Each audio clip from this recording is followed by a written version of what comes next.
Super Mario Bros. Wonder is the kind of innovation that 2D Mario has needed for years. I had my fun with the NSMB series, but there's no denying that something truly new was in order. And for the longest time, I didn't think that was going to happen. I honestly thought that Nintendo would wait until the next console to drop another 2D Mario, but boy am I glad to be wrong. Frame 1 on the announcement trailer, and I was in love. So much has been changed for the better, so many tiny aesthetic details make Wonder feel familiar yet distinct. And the same can be said about many other aspects of the game, because on a surface level, Wonder looks a lot like its predecessors, but this is truly the biggest celebration of 2D Mario that we've ever had, and something that I think is a true modern classic. So let's step back a bit, because I do have something to admit, and that's that I don't like very many 2D Mario platformers. I find most of them pretty boring these days, and that's a sentiment I have that's shared across many 2D platformers. I don't know what it is about the linear platformer, but it's hard for them to impress or engage me, I guess. The early 2D Mario games felt like they were somewhat held back by the hardware.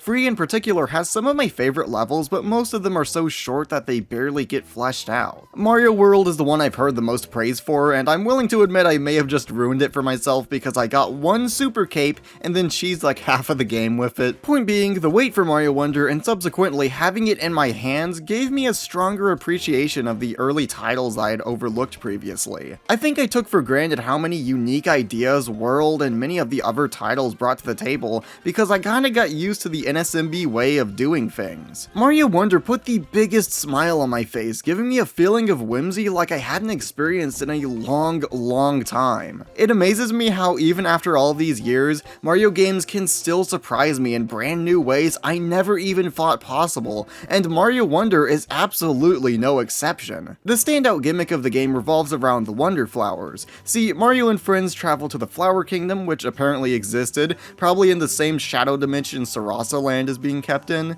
and as Prince Florian of the kingdom is making his introductions, Bowser comes to swipe the Wonder Flower they kept sitting out in the open. You know, the real wonder is how this kingdom lasted as long as it did if any old Joe could waltz in, grab a Wonder Flower, and become an almighty flying castle. I don't think it's really explained what the true capabilities of this flower are, which has some scary implications. Anyway, you'll come across the Wonder Flower constantly in the game, and it has some truly bizarre effects on levels. In one, you'll be walking sideways on the background wall, while in another, you'll be riding across a pack of giant bulls. This alone gives the game an insane amount of creative potential, and while some definitely aren't as solid as others, overall I definitely wasn't disappointed with these. I constantly sat there thinking, what the flip is going on in the best way possible, with all the brand new and returning gimmicks strewn about. Inchworm pipes, a piranha plant parade, in one level you turn into a Goomba and have to stealthily avoid Mamas, and so much more. Given the prompt of Mario touches a magic flower that can change any number of things about the stage, there's so much they could still do. Wonder effects are easily my favorite parts of the levels, but that isn't to say the regular portions aren't good, because truly, Wonder's levels are some of my favorites across the board. It could be a bit of new toy syndrome leaking in there, I'll have to revisit the game later on to be certain, but currently, I think they're pretty neat. More than ever, I feel you're encouraged to explore the levels from top to bottom for secrets thanks to all of the new interactables and methods for hiding other collectibles,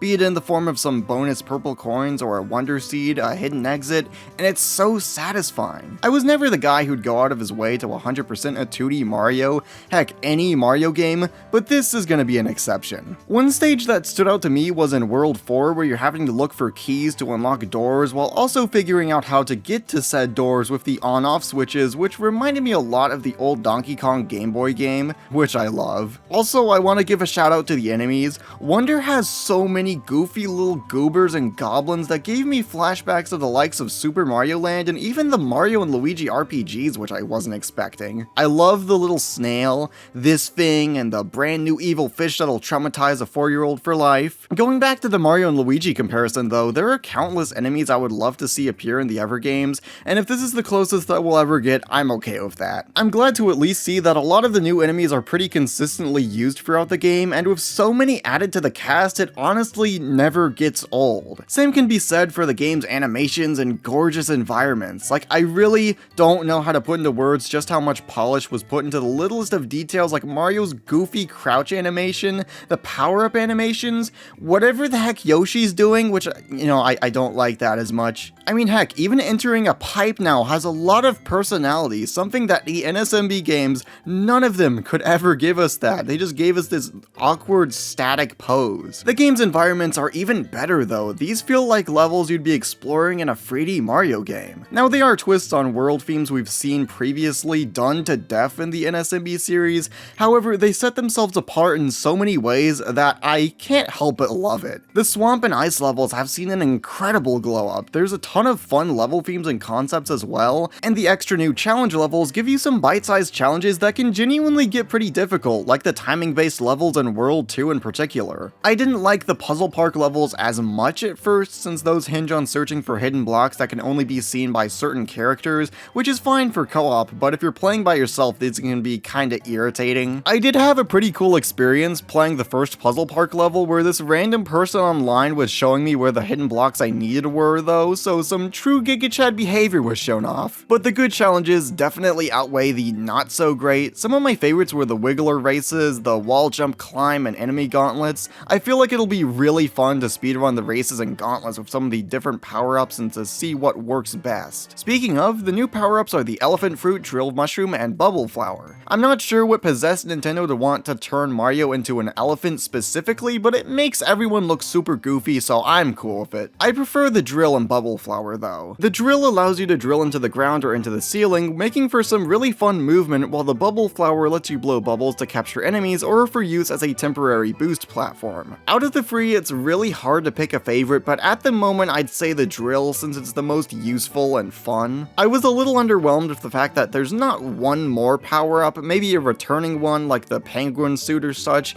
but one thing that helps this a lot is the badge system. Throughout the game you can earn badges by completing certain challenges or by purchasing them through the shops. These can alter one of many different things, like for example the wall climb jump, which lets you jump straight up a wall once, or the dolphin kick, which gives you a brief speed boost by pressing R underwater. My go-to badges were the parachute cap, crouching high jump, and the boosting spin jump, since those feel the most like an extension of your moveset, and like they were actually kind of designed with the levels in mind, whereas the wall climb jump is very situational, or the invisibility badge, which challenge runners will have a field day with. One badge that I was underwhelmed by was the grappling vine. I remember it being shown off in an early trailer and it looked really cool and fun, but it didn't do a whole lot for me. Despite some iffy badges, overall they're fun to mess around with, and I like how they change up your moveset slightly since it allows you to approach levels or challenges in slightly different ways that fit your playstyle better. It reminded me a lot of the badge system in Yoshi's Woolly World, although in that game both players could have different badges equipped, while in Wonder you get one badge for your whole group, which I much prefer because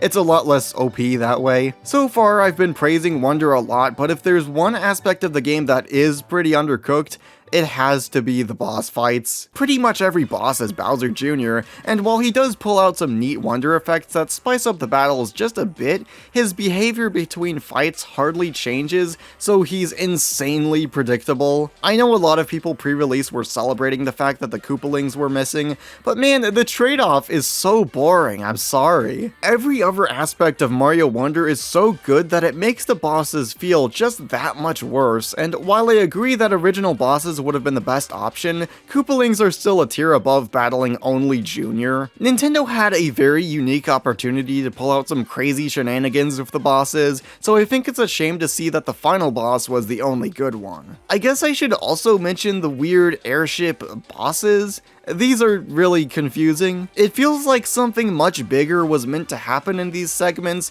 yet instead we're simply asked to platform across a very short conveyor belt to hit a single button. Why not stretch out the segment just a bit? Mix in some rail grinding and have falling crates and other hazards you gotta avoid. Really anything could have made these sections better. For a game with so many ideas, I guess one area will inevitably fall short. It just sucks that 2D Mario bosses are pretty much always like this. Other than that though, Super Mario Bros. Wonder is truly a spectacle and one of my new favorite Switch titles. It brings so many fun, weird new ideas to the table with the Wonder effects, mixing them into the normal platforming stages in a genius way to keep the game constantly fresh and engaging alongside the countless unique stage themes and gorgeous environments, the badges, the power-ups, and the online, which probably has my favorite interactions out of every Switch game. Despite losing collision in local co-op, multiplayer Wonder is just as strong as ever thanks in part to the online, which lets you see other players as they're exploring the world or playing levels. On the surface, it does seem very lame, I won't lie. However, it's much more fun than it looks, not only because you can place standees as revival points for other players,